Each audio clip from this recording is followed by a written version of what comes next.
Hello, I'm Katrina Marshall. Last week here on Foreign Exchange, the lifeblood of our economy, we discussed debt. More specifically, the difference between government debt and household debt. First, we established the definition of household debt versus government debt.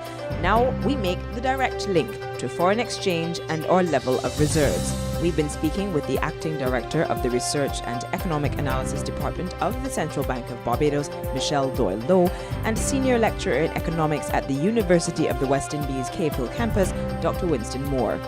Now let's get back to that chat. All right, Michelle, now that we've determined what government debt is and what household debt is, how are they similar and how are they different? Well, we've determined that both government as well as households would use debt to undertake large value purchases. Unlike households, where debt may be defined in domestic dollars, for government you can have a combination of domestic as well as foreign debt.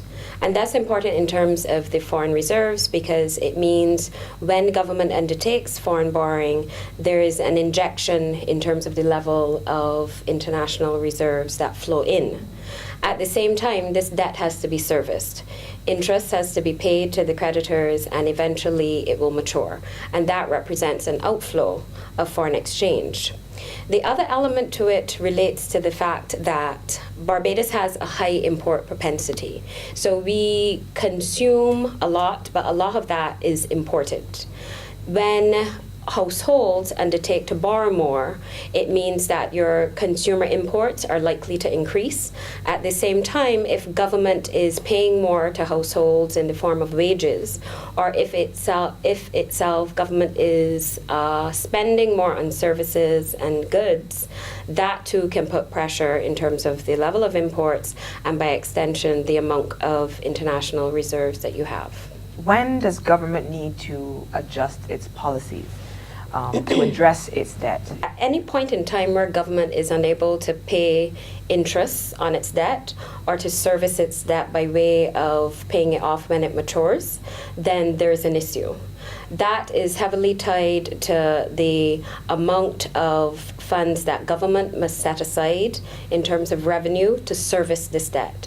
What you do not want is a case where government has to utilize a lot of its revenue just to service debt rather than directing it to entities or to projects that can either employ people or earn income or contribute to the social good. If we've gotten ourselves into debt, surely there are ways of getting ourselves out of it.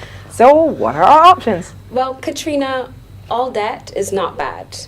At the Say end that of the again. day, no, I'm being very serious. At the end of the day, government needs debt in order to operate. It is not possible for debt to be paid off completely, where you have all individuals and all companies that hold government securities saying, I would like back my money now, one day.